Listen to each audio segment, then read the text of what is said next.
This is the Recycling, Scrap Metal, Commodities, and Economic Report, June 16, 2025. U.S. weekly raw steel production rose to 1.785 million tons, up 4.8% from last year, but down 0.2% year to date. Steel production continues rising due to the 50% tariff protection. U.S. weekly dollar index, which is the U.S. dollar versus other global currencies. When the U.S. dollar falls, commodities priced in U.S. dollars typically increases. It fell to 98.2 near Thursday's 3+ year low. This is on the Middle East attacks and on higher but softer than expected inflation. WTI crude oil price jumped to $72.98 a barrel on the Middle East attacks and on concerns over good U.S. demand. U.S. weekly crude oil production rose to 13.428 million barrels per day. If higher prices remain, it will bring higher U.S. production. The U.S. weekly crude oil rig count fell to 439, near a 3.5-year low. Lower prices had producers cutting the rig count. Higher U.S. rigs will follow if prices stay high. Scrap steel number one HMS composite price was steady at $311.67 a gross ton on steady supply and demand. The new North Carolina Nucor steel mill coming online will help demand.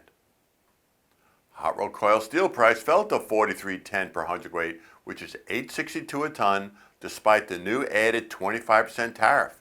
Now a total of 50% tariff on steel. Also on slow U.S. manufacturing.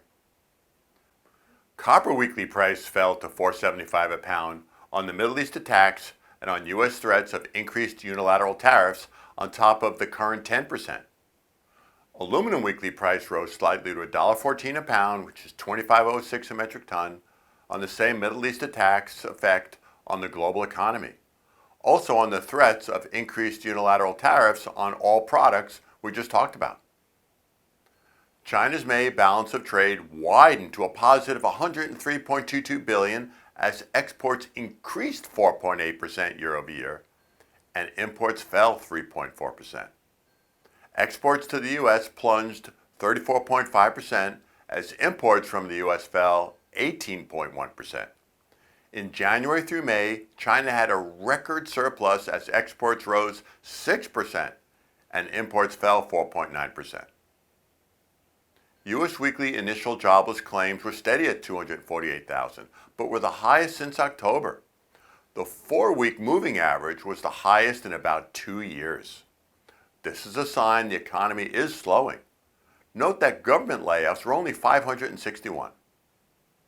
U.S. annual inflation rose slightly to 2.4%, better than the expected rise to 2.5%. Core inflation that excludes the volatile food and energy was steady at 2.8%. Food and shelter rose as gasoline fell. Future effects of tariffs are still unknown. U.S. May NFIB Small Business Optimism Index increased to 98.8, the highest in 3 months. This was on positive business conditions and growth. Taxes were noted as the number one issue for the first time in 4.5 years. U.S. University of Michigan Consumer Confidence Survey rose to 60.5 from a near record low of 52.2 in May and April. This was the first rise in 6 months as current and future expectations rose. The economy and tariffs remain concerns as inflation expectations improved.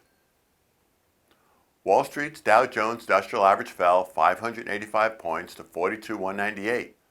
This is on the Middle East attacks we talked about and the oil price surge that acts like a tax. Airline and technology shares fell as defense and oil stocks rose. This is Greg Brown. As always, feel free to call or email me with any questions, and we hope all have a safe and profitable week.